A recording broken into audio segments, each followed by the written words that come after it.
सातों दिन अगर कथा किसी ने सुन लिया तब तो सिद्ध हो जाएगा ना वो। और जब सभी सिद्ध हो जाएंगे तो यहाँ दुख कौन भोगेगा? प्राइवेट लिमिटेड कंपनी का एक नियम होता है, उसके जो मैनेजर होते हैं उसको बताया जाता है कि जितने वर्कर काम कर रहे हैं ध्यान देना 90 दिन तक इनकी पूरी हाजिरी न लगने पाए, बीच में कहीं न कहीं गैर हाजिरी करना है छुट्टी के बहाने से, किसी बहाने से। अगर 90 दिन पूरी गैर हाजिरी लग गई तब तो हाई कोर्ट में जाकर के सूट फाइल कर देगा वो। ऐसे यहाँ सप्ताह यज्ञ न कलऊ पुनंति ते, 7 दिन तो है ही। इसीलिए भगवान की जो माया है, जो देवता हैं, यक्ष हैं, गंधर्व हैं, किन्नर हैं, वो चाहते हैं कि 7 दिन कथा न सुनने पावे। अब कथा में मन लगाएं, 2 बार 4 बार भगवान नाम संकीर्तन करें, इसके बाद कथा के प्रसंग में आ जाएं। इतना आप सबको बताएं इसलिए कि मन का जो मैल है उसको मिटा करके प्रसन्नता के साथ रहें और भागवत जी की कथा का रसपान लें। जय हो। ये तो हम बड़े खुश हुए कि दरोगा साहब हमको बहुत मानते हैं। बरसात हुई तो हम और खुश हुए। कल बताए प्रसंग और आज भगवान ने दिखाया कि देखो दृश्य देखो। तो जरा आओ हम लोग भी उन्हीं को मना लें, हम लोग भी आज ब्रजवासी बन करके और भगवान के द्वारा जो बाएं हाथ की कनिष्ठिका अंगुली के नखमण पर 7 कोस लंबा, 7 कोस चौड़ा, 7 कोस ऊंचा गोवर्धन को धारण किया है, उन्हीं की छत्र छाया में हम लोग आ जाएं।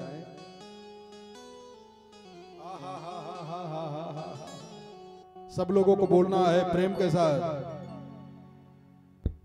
हरे गिरिराज धरण आयो तेरी शरण, गिरिराज धरण आयो तेरी शरण, गिरिराज धरण आयो तेरी शरण, गिरिराज धरण आए तेरी शरण, गिरिराज धरण आए तेरी शरण, तेरी शरण, तेरी शरण, तेरी शरण प्रभु जी तेरी शरण, गिरिराज धरण आए तेरी शरण, गिरिराज धरण आयो तेरी शरण, गिरिराज धरण आए तेरी शरण, तेरी शरण, तेरी शरण, तेरी शरण प्रभु जी तेरी शरण, प्रभु जी तेरी शरण, गिरिराज धरण आए तेरी शरण, गिरिराज धरण आयो तेरी शरण, गिरिराज धरण आयो तेरी शरण, शरण तिहारे भक्त है आया तुझको पुकार रहा, शरण तिहारे भक्त है आया तुझको पुकार रहा, दर्शन दे दो मोहन प्यारे तुझको निहार रहा, गिरिराज शरण आयो तेरी शरण, गिरिराज धरण आयो तेरी शरण, तेरी शरण प्रभु जी तेरी शरण, हाँ तेरी शरण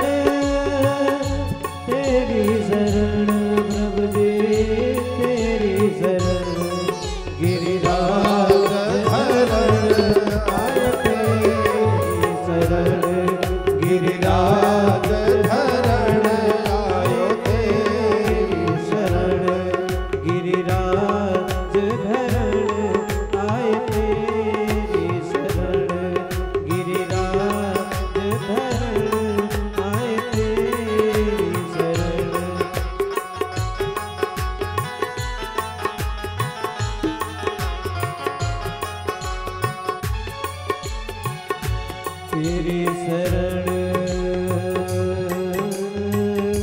तेरी शरण, तेरी शरण, हाँ तेरी शरण गिरिराज धरण आए, तेरी शरण गिरिराज धरण आए, तेरी शरण गिरिराज धरण आए, तेरी शरण गिरिराज धरण आए, तेरी शरण गिरिराज धरण आए, तेरी शरण गिरिराज धरण आए, तेरी शरण। बोल गिरधारी भगवान की जय हो। गोवर्धन कौन है आज थोड़ा सा बता दूं आप सबको।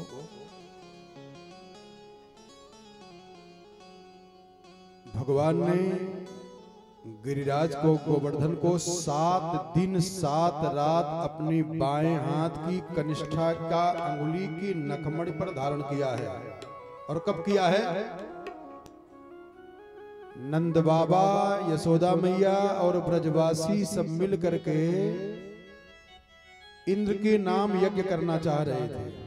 भगवान ने यज्ञ बंद नहीं कराया, ध्यान देना। इसीलिए विद्वान से कथा सुनना चाहिए, ध्यान देना इस बात पर। और जगहों पे आप जाकर के सुनिएगा, कहेंगे कि भगवान ने इंद्र की पूजा बंद करा दिया। बंद नहीं कराया। भगवान ने अपने पिता नंद बाबा से कहा कि बाबा, पूजा की एक विधि होती है, कैसे पूजा करना चाहिए। ऐसे नहीं जैसे मर्जी के वैसे पूजा किया जाए। पूजा कई प्रकार से होती है। एक होती है सगुण साकार की पूजा, सकाम पूजा, और एक होती है निर्गुण निराकार की निष्काम पूजा। तो अगर सगुण साकार की सकाम पूजा करना चाहते हो तो नियम है, उसको उस नियम से पूजा करना है ना। तो जब भगवान श्री कृष्ण ने बाबा से कहा, नंद बाबा से कि बाबा, अरे कर्मणा जायते जंतु कर्मणैव विलीयते, सुखम दुखम भयम क्षेमम कर्मणैवाभिपद्यते। बाबा, अपने अपने कर्म का फल सबको भोगना पड़ता है, इसलिए बढ़िया सुंदर सत्कर्म कर्म करना चाहिए। तो बाबा ने कहा कि कन्हैया तू बता बेटा क्या करूं। कहा पिताजी, पहले कुल देवता की पूजा करना चाहिए। समझ लो, आज कथा न सुनने का दुष्परिणाम, न समझने का दुष्परिणाम है कि अपने कुल देवता के लोग जान ही नहीं पाते कि हमारे कुल देवता हैं कौन।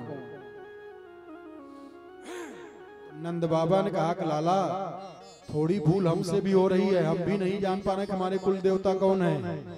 तो भगवान ने कहा कि न पुरो जनपदा न ग्रामा न गृहा वयम।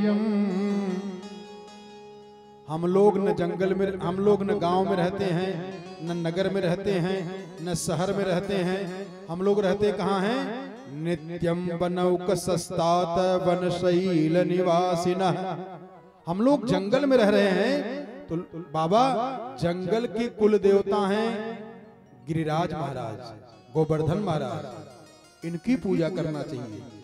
और इनकी पूजा हुई, थोड़ा बता दूं आप सबको, प्रेमी हो इसलिए बता दे रहा हूं। गिरिराज की पूजा भगवान ने क्यों कराया, पर्वत की पूजा कराया क्यों, और 7 दिन 7 रात तक अपने हाथ पे उनको रखे रहे क्यों? ये घटना उस समय की है, बड़ी दिव्य घटना है। क्या? जब भगवान परात्पर पूर्णतम ब्रह्म का अवतार हुआ था श्री राम के रूप में, और जब लंका में जाना हुआ था तो समुद्र पर पुल बांधा गया था। तो जितने भी वीर थे भगवान राम की सेना में, वो सब पर्वत ला रहे थे जोड़ने के लिए। तो हनुमान जी महाराज गोवर्धन को उठाए और लेकर के आ रहे थे, किसी पुल में जोड़ा जाएगा ये पर्वत भी। और तब तक पुल बन करके तैयार हो गया था। जामवंत ने कहा कि भाई जितने लोग जहां से पर्वत लियो वहीं रख दीजिए, नहीं तो रास्ता में आने जाने वालों को परेशानी हो जाएगी। पुल बन करके तैयार हो गया है।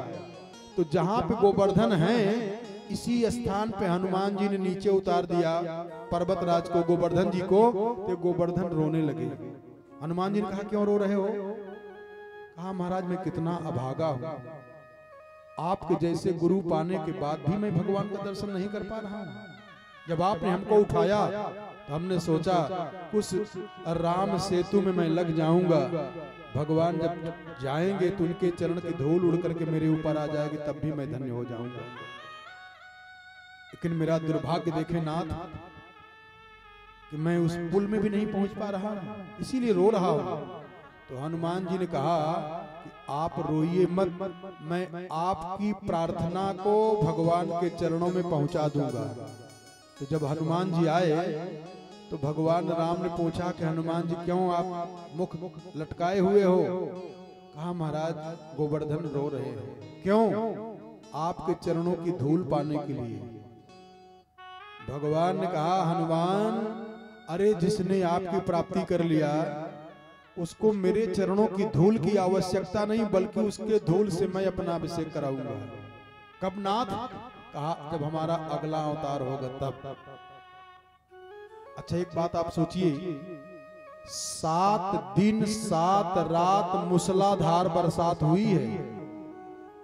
जब ये बात पता चला है देवराजेंद्र को कि हमारी पूजा नहीं होने दिया, तो इंद्रस्तदात्मनः पूजाम विज्ञाय विहताम नृप गोपेभ्यः कृष्णनाथेभ्यो नंदा दिव्यश्चकोपः।